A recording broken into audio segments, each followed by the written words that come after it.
pada saat itu dia cerita kalau dia ditendang dari startup yang dia bikin. Menurut ceritanya dia. Sebenarnya kita tahu endingnya itu sebenarnya itu cerita jual kesedihan aja. Gue sangat yakin dia sebenarnya tidak sebersinar itu.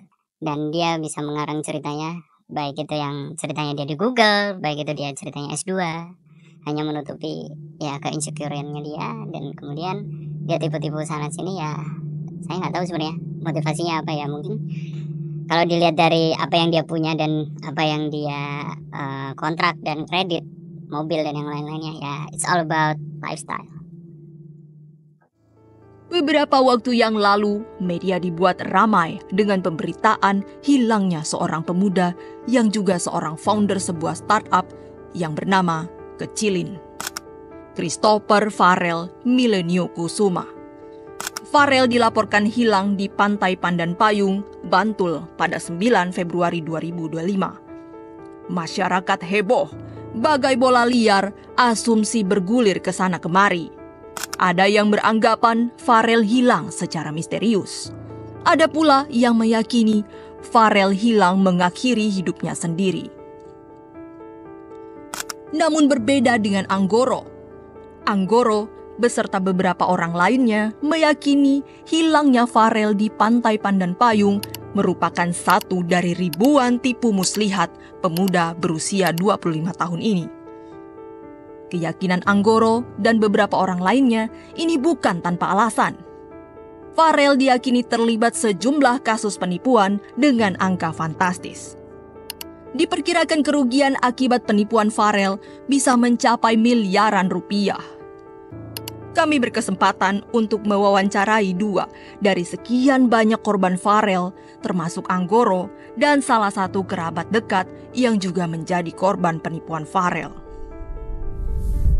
Oke, yang pertama mungkin awal perjumpaan 2018 setelah Farrell heboh di media, baik media sosial maupun media online, berita, itu posisinya memang 2017-2018 saya itu kerja di industri inkubator dan akselerator di Jogja. Nah, rata-rata para komunitas, startup dan lain sebagainya memang berkumpul di tempat itu. Dan kebetulan saat itu Farrell juga sering main dan diajak oleh komunitas di situ. Nah, itu sebenarnya awal perjumpaan saya dengan Farrell di 2018.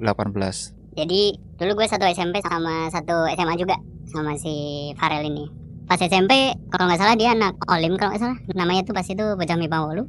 Pada saat itu dia ada di kelas 3 kalau nggak salah. Terus habis itu saya kan sering main ya di tiap-tiap kelas itu. Jadi ya yaudah, saya pengen nambah banyak temen dan yang lain-lainnya. Ya pas ketemu sama si Farrell ini memang saya pas itu ngeliatnya, oh ini bocah kuper nih gitu, susah diajak ngobrol, sukanya ngegame. Terus habis itu pindah ke SMA, kita pernah satu kelas di kelas 3-nya kalau salah. Kita punya klub yang sama, klub Olimpiade pada saat itu. Saya jadi wakil, anggapannya kayak wapresnya, wakil presidennya pas itu di klub Olimpiadenya ini. Saya konsentrasinya di ekonomi, dia konsentrasinya di komputer. And then pada saat tahun 2017 sampai sekitaran 2017 atau 2018 saya lupa, saya sampai final nih di OSN-nya ini. Kan ada kota, provinsi, lalu ke final ada di nasionalnya, jadi Pekanbaru. Kemudian saya ke sana, saya balik-balik dari Olimpiade itu. Si Farrell ini udah menemukan algoritma itu, yang pengkompresan data itu. Terus habis itu di tahun 2017-2018 dia habis itu mulai banyak prestasinya dalam bentuk dia diajak ke Google, dan habis itu dan ada publikasinya juga. Pada saat itu juga didukung juga sih, dia menang penelitian muda gitu, dia menang pada saat itu. Tapi dia yang di sisi OSN-nya sendiri, OSN komputer ya, kembali lagi kan sebenarnya algoritma sangat berkaitan dengan skillnya dia di OSN komputer, Olimpiade komputer. Dia ternyata nggak lolos sampai nasional, cuma lolos kalau nggak salah sampai level kota aja, atau level yang paling rendah lah anggapannya setelah sekolah. Farrell mencitrakan dirinya sebagai sosok pemuda yang berprestasi. Ia pernah diundang sebagai tamu pada beberapa acara talk show di stasiun TV nasional. Tak hanya itu, ia juga mengaku mendapatkan undangan untuk mempresentasikan teknologi kompresi miliknya. Dia bilang, ya aku diundang sama Google gitu karena ada acara tentang TensorFlow pada saat itu. Karena lagi digembar-gemborin sama Google juga tentang TensorFlow ini ketika awal-awal. And then selanjutnya saya tanyain, pas ke Google itu berarti yang bayarin Google dong gitu kan. Dan dia bilang, enggak dibayarin sama Google buat mempresentasikan hasilnya. Karena dia ngakunya itu adalah mempresentasikan hasil temuannya yang algoritma itu ke Google itu. Bukan Google yang mengundang dia, tapi dia submit ke acara Google.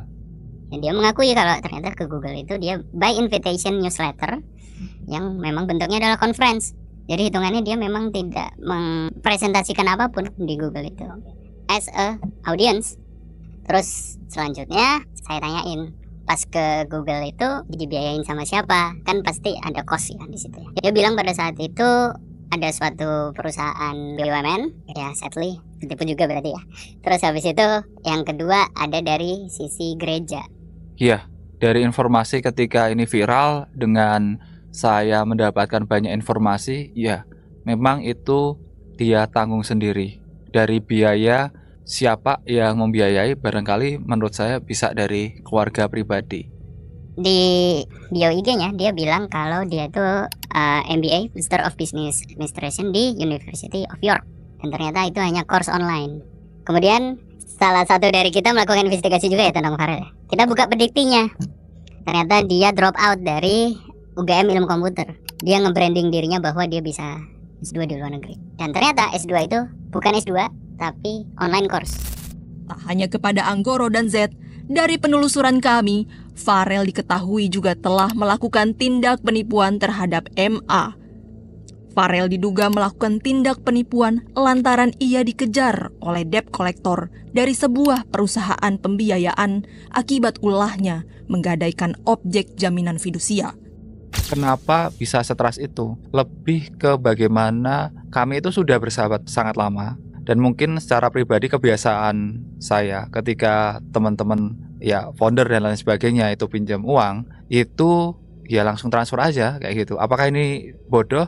Enggak juga. Karena posisinya sebelum saya transfer ke Farel, itu teman yang pinjam kurang lebih ada 50 juta itu balik. Dan itu secara efek psikologis ya pasti nanti balik juga gitu loh. Apalagi juga udah kenal Farel udah selama itu. Lebih ke seperti itu sih sebenarnya kenapa bisa trust.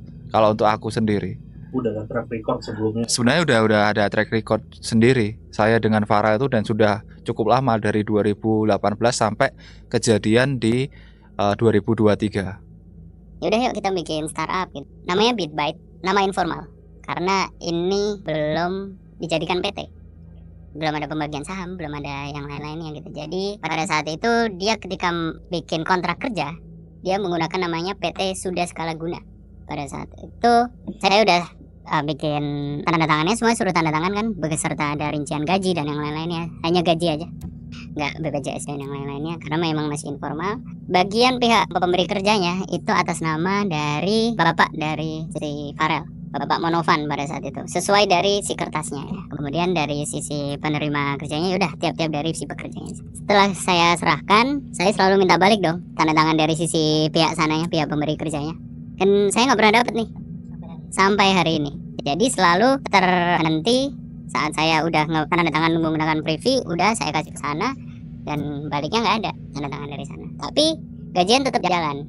Oke, modus yang mungkin ditimpa saya dengan satu korban lainnya, dia mengatakan dan menjanjikan bahwa dia mempunyai proyek dari satu kementerian. Nah, dari satu kementerian itu di saya itu dia memberikan satu PKS, perjanjian kerjasama. Dia mempunyai proyek ini, nominalnya seperti yang sudah ada di media, kurang lebih 13 miliar. Itu menjadi satu alat untuk meyakinkan ke saya bahwa dia punya proyek yang sudah hampir selesai dengan nominal 13 miliar. Pada saat mulai di bulan November dan Desember. Untuk di bulan November itu saat kita ketemu sama business partner malam-malam, jadi ketika pulang itu kita mampir ke Bami Jawa karena kita belum makan. Saya ingat banget bahwa makanan saya itu datang di akhir. Jadi bagiannya si Farel udah datang duluan dan yang lain-lainnya. Terus tiba-tiba si Farel ini ditelepon sama istrinya. Telepon suruh pulang katanya. Kan kita tanyain ya mau kemana gitu kan. Iya dia mau pulang. udah ditelepon sama istri gitu. Pulang lah duluan, dia naik mobil. Yaudah kita masih santai-santai di situ, kita masih makan dan yang lain-lainnya. Terus kita pulang lah. Setelah saya sampai di garasi, depan garasi itu saya ditelepon lewat DM IG. Kalau dia bilang kalau dia itu dibegal sama orang bersenjata api. Besok malamnya saya ditelepon sama Polres yang ada di daerah Kalasan, Polres atau Kapolsek kalau nggak salah. Bilang kalau saya itu harus BAP. Pada saat itu saya mau menolak kan, tapi katanya mau dijemput kalau misalnya saya menolak ke sana. Daripada bikin ribut warga, saya datanglah ke Polsek itu di jam 1 malam. Ternyata alasan saya di BAP itu karena justifikasinya adalah saya adalah satu dari 3 saksi yang lainnya yang ketemu Farel terakhir. Kejadiannya tidak di tempat bakmi Jawa itu, tapi dekat. Mungkin saya pas itu sama polisi mungkin jadi suspek atau yang lainnya ya, kita nggak tahu ya. Yang namanya juga investigasi. Saya konfirmasi, penipuan yang dilakukan Farel itu sudah ada sejak 2023 awal, bahkan ada yang lebih awal. Hanya memang konteksnya kenapa saya bisa bersuara cukup lantang, cukup berani, karena saya memiliki bukti penipuannya itu bisa dilaporkan secara pidana. Saya sudah membuat laporan tepatnya di tanggal 6 November 2023, akhir tahun lalu. Progresnya gimana? Progresnya sampai hari ini itu sudah pada pemanggilan ketiga. Artinya ketika pemanggilan ketiga sudah dilakukan dan mangkir, besar informasi, besar harapan ini sudah akan gelar perkara. Setelah semua ini terkuak lah ya, ini agak fast forward dikit. Ternyata itu memang mobil utuh, nggak ada kaca pecah, nggak ada baret, nggak ada apa. Yang diceritain sama si Farel itu ya tidak berdasar, dan hitungannya udah masuk pidana ya. Untuk laporan palsu polisi kan hitungannya gitu. Saya mau ke nikahan saudara saya. By Google Maps diarahinnya lewat Tol Ngawi. Pada saat di Tol Ngawi itu saya ditelepon sama si bisnis partner ini berkali-kali. Ada apa gitu kan. Dia marah-marah ke saya. Kamu tahu nggak semua yang dibawa sama Farel, invoice, kontrak, yang kontraknya diganti namanya dari PT ke CV. Kemudian bukti-bukti pembayaran, bukti resi, terus janji-janji dia, itu semuanya palsu. Total kerugian yang dialami oleh korban-korban Farel saat ini mencapai hingga puluhan miliar. Menyisakan pertanyaan, bagaimana bisa pemuda berusia 25 tahun ini lolos dari berbagai jeratan hukum yang mengincarnya? Mungkin ini bagian yang sangat penting yang coba bisa saya ceritakan, dan apa yang bisa saya jawab juga bisa dipertanggungjawabkan secara data. Yang pertama, pola Farel menghilang itu tidak hanya sekali ini. Yang pertama, pola-pola ketika dia ketahuan oleh korban-korban yang dia tipu, cara menghilangnya dan menghindarnya itu macam-macam. Dari saya, itu dia mengaku pernah ditusuk ketika di Jakarta, seperti itu. Dia memberikan image atau pesan ke saya bahwa dia habis ditusuk. Yang kedua, itu konteksnya dia tertangkap OTT di Polda DIY. Nah, ceritanya seperti apa barangkali nanti bisa saya jelaskan. Tapi ini lebih ke modus. Lalu dia cerita bahwa dia sedang sekarat, berada di rumah sakit, sehingga saya menggarisbawahi bahwa harusnya informasinya tidak pada Farel yang hilang di Pantai Pandan-Payung di Bantul, tapi lebih baiknya itu difokuskan ke bagaimana para korban itu memang sangat banyak dengan nominal jumlah kerugian yang bagi saya itu sudah mencapai miliaran. Dia tiap supirnya ini disuruh beli obat, ternyata paginya dia pasti dibawa ke rumah sakit dan opnam, dan mukanya itu seperti menjadi alergi dengan obatnya. Dia punya alergi obat itu ternyata, dan itu berulang kali dilakukan. Ternyata hal itu dilakukan oleh Farel beserta dengan yang kejadian yang dia dibegal, dan dia bilang kalau laptopnya diambil, kerjaannya diambil, yang mau dikasih ke bisnis partner yang 535 juta itu ternyata memang hanya untuk menunda pembayaran. Jadi ketika dia di opnam dan dia punya autoimun itu, dia selfie dan dia bilang kalau dia lagi kritis, padahal dia memang memasukkan obat itu. Kenapa kita bisa mengambil kesimpulan kalau obat itu yang memicu autoimunnya? Karena supirnya nanya ke tetangganya, ini obat apa sih sebenarnya? Ternyata tetangganya yang dokter juga, dia bilang ini obat untuk pernafasan. Kalau nggak salah tentang pernafasan, kalau nggak pencernaan. Tapi yang menjadi side effect-nya adalah ketika ada orang yang alergi dengan obat ini, dia akan autoimun atau alergi obat seperti yang Farel alami. Kalau obatnya tahu? Nggak tahu. Dan habis itu yang ketiga seperti itu. Dan yang keempat, dia pernah menipu lagi dengan nominal yang lumayan, miliaran.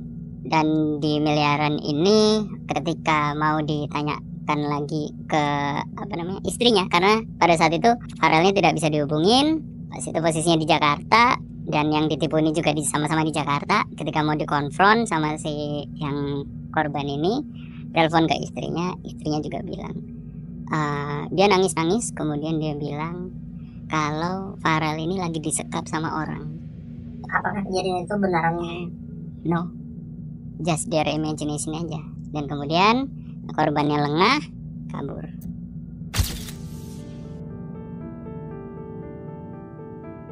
Ini kan lo udah membuat laporan ke kepolisian, bukti-bukti apa yang lo punya dan sudah apa bukti-bukti itu? Yang pertama terkait dengan laporan yang sudah saya laporkan ke Polresta Sleman. Yang pertama memang barang bukti PKS, perjanjian kerjasama. Lalu di situ ada bukti chat dari awal, sehingga informasi saya dari viral waktu itu sampai hari ini saya tetap konsisten karena memang semua yang sudah saya sebutkan saya katakan memang berbasis data, baik itu data terkait dengan PKS, lalu chat yang dilakukan oleh Farel di awal bulan Maret tepatnya menghubungi saya secara direct di inbox Instagram, itu bisa dipertanggungjawabkan. Lalu juga terkait dengan barang bukti berupa sertifikat palsu, dan saat ini waktu itu saya sempat mendapatkan juga cek kosong.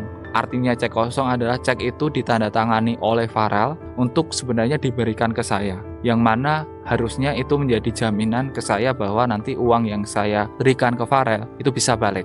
Jadi ini akan double-double terkait dengan pasal yang akan didapatkan oleh Christopher Farel. Gue sempat baca di berita media itu tuh Farel sempat melakukan salah satu modusnya itu dengan membuat SPK yang ditandatangani atas nama ayahnya. Itu benar kejadian itu? Kalau SPK sampai hari ini saya belum bisa mengkonfirmasi terkait dengan SPK tersebut. Tapi informasi yang ada di berita online, walaupun nanti berita ini masih perlu dikonfirmasi lebih lanjut, itu berhubungan dengan grup yang ada di Line, khususnya secara geografis itu di Bogor. Firma tersebut itu ketika ada pengakuan Farel melakukan tindakan penipuan dan perbuatan curang, ada bukti Farel melakukan transfer kurang lebih 50 juta atau 40 juta ke ayahnya.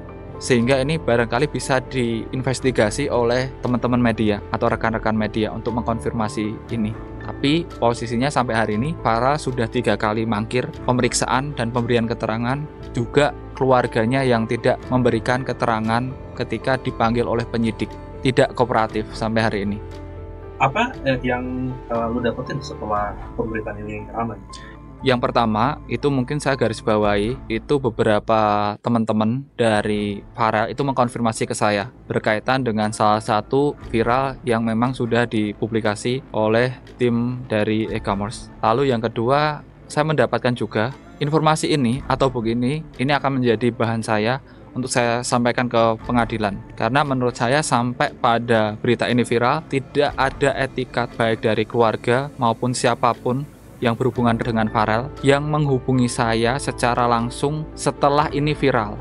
Sehingga ketika posisinya ingin punya etika, itu harusnya menurut saya lebih proaktif untuk mengkonfirmasi sebenarnya mereka maunya seperti apa. Karena jelas ketika saya memberikan keterangan dan laporan, saya bisa mempertanggungjawabkan semua itu dengan data. Lalu yang terakhir yang ingin saya konfirmasi, saya membaca dan ada dokumentasi pengakuan Farel itu melakukan penipuan di awal korbannya. Tanda tangan matre, saksi, semuanya ada. Dan ini akan saya bongkar dan berikan ke pihak penyidik dan juga pengadilan.